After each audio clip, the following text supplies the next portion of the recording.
This is Real News Media TV, coverage you can trust. Please like, share, subscribe, and hit the notification bell. Select all for daily news updates. Cop injured in collision with Charles Sr. released from hospital. The policeman who was injured when his motorbike collided with a vehicle being driven by former Speaker of the House of Parliament, Colonel Charles Sr., has been released from hospital.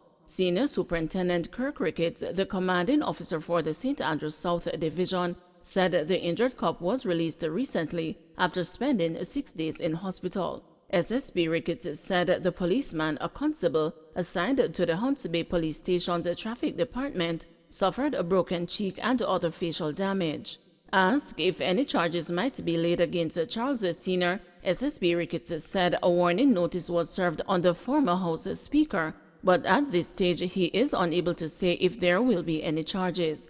The matter is still being investigated, he told the news. Charles Sr. had distanced himself from any wrongdoing shortly after the collision, which occurred on Perkins Boulevard at the foot of Queen's Hill in St. Andrew.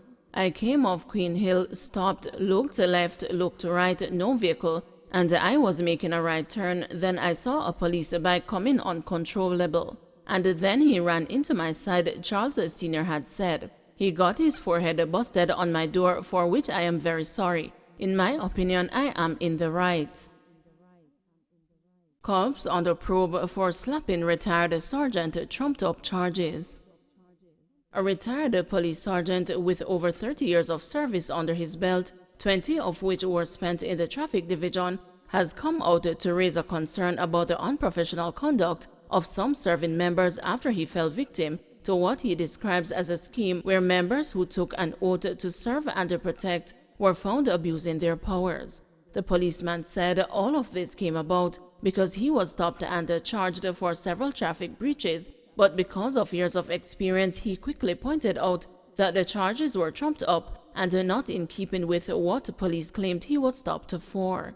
The policeman, who was a trusted lieutenant of a superintendent that ran one of the most decorated periods at the traffic department, said this act of bravery drew the ire of traffic police, who went on a campaign to, as one police told him, that she would fix him business. The ordeal would end with the former lawman reporting the matter to the complaints department, also him being dragged before the courts for several months to the point where he had to get legal representation, and after the length of time fighting the case, all charges would be dropped. The policeman is today a happy man, but wants to use the situation to point out how disturbed he is regarding the treatment that was meted out to him. A person who knows the law, the policeman said, he can only imagine what would happen to motorists who were unaware of protocols. The policeman said the whole ordeal began on December 2020 after he approached a traffic light at the intersection of Richmond Park Avenue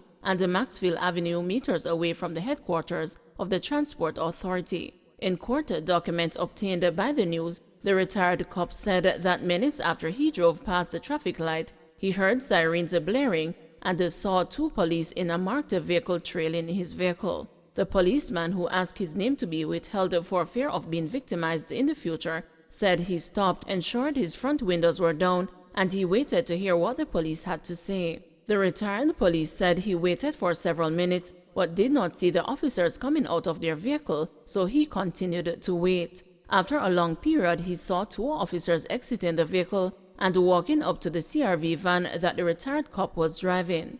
The police had their guns drawn. One female constable was seen pounding the side of the vehicle, the motorist said. The retired cop said he turned to the female cop and asked why she was banging on the door, and also asked why it was they had their guns drawn. I said to them that it was against the policy for the police to remove their gun from their holster unless they intended to use it, said the motorist. The policewoman in return sought to scold the driver, saying, "Look how long the police stop you and you still sit down in a vehicle." One police later asked the retired policeman, who had not disclosed that he was once a serving member of the JCF, for his documents, and he told them that he did not have the documents for the vehicle on him. The police asked if he had a weapon in the vehicle. He replied yes. He was asked to produce the weapon and a permit. showing that he was authorized to carry the gun. After giving the police the weapon, the female constable returned the weapon without the magazine or the permit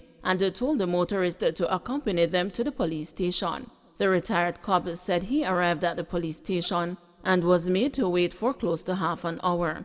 The motorist said he realized that the female constable was just walking around and talking. The retired cop said he called out to the female cop and asked her what was taking her so long. The retired cop said the response from the female cop was that she was going to fix his business. The policeman said he was later charged for disobeying a red light and failing to obey the command of a constable. The retired cop went on to explain that the charges were wrong and did not reflect in any way what took place. What they charged me for, I could not be charged for based on the circumstances, the retired sergeant told the news. Disobeying the red light and failing to obey constable command. First, they cannot charge me for disobeying the red light when we were both traveling from two different directions. They were going west to east and I was going from south to north. So they were not able to see what color the light that I was seeing was on from where they were, the policeman explained.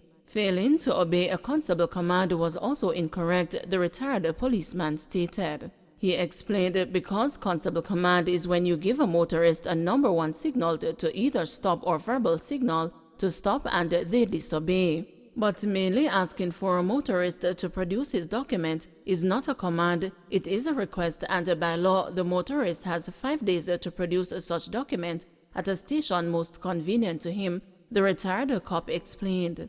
With all of that behind him, the retired cop is concerned and believes systems should be put in place to ensure those discrepancies such as what he had to face where he was slapped with charges that did not reflect the situation and was made to wait long hours and in his case dragged through the court and told by cops that they would fix his business, all because he spoke out, would not be repeated. Police focused on ridding schools of illegal drugs.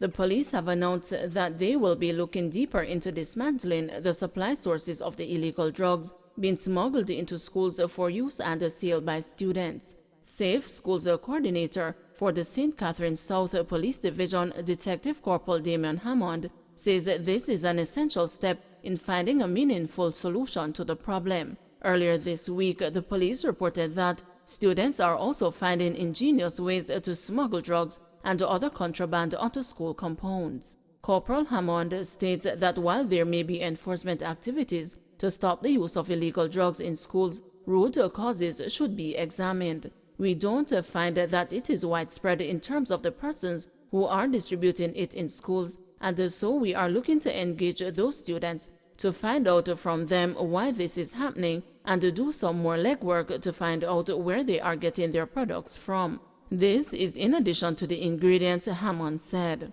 Meanwhile, the Director for Client Services at the National Council on Drug Abuse, Colette Curlew-Brown, is pushing for stronger penalties and policies to deal with the supply of drugs in schools. She argues that more legislation and policy are also needed. What we've heard over the years, the supply of drugs in school is over 50% from people in the schools around the school compound, she said.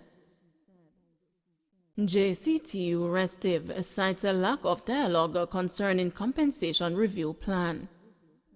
The Jamaica Confederation of Trade Unions is warning that normality cannot be guaranteed in the public sector after Monday if the Ministry of Finance does not provide all documents relating to the compensation review. In a news release on Friday evening, the Confederation warned that the situation could escalate if a meeting is not held in 2 weeks to begin the process of finalizing the review. It expressed dissatisfaction with the manner in which Finance Minister Dr. Nigel Clark has been communicating the government's position concerning the review. JCTU President Helen Davis White, in a follow-up interview with the news, declared that this has sent the wrong signal to public sector trade unions.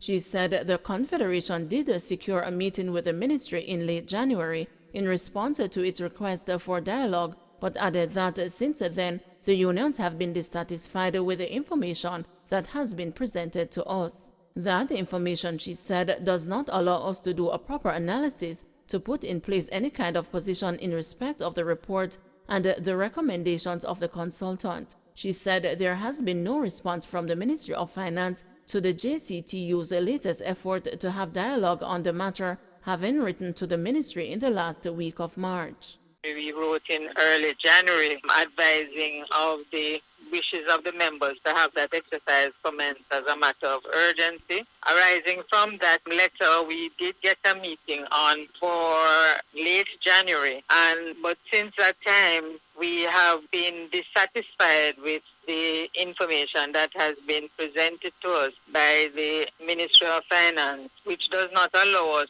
to do a proper analysis, to be in a position to make any kind of, put in place any kind of position in respect of the report and the recommendations of the consultant. In the last week of March, we wrote again to the Ministry of Finance advising that we needed definitive information so that we could do the analysis with a view for us to begin the process of finalizing the discussions around the review. Up until now, we have not gotten that documentation. Don't forget to like, share, subscribe, and hit the notification bell. Select all for daily news updates.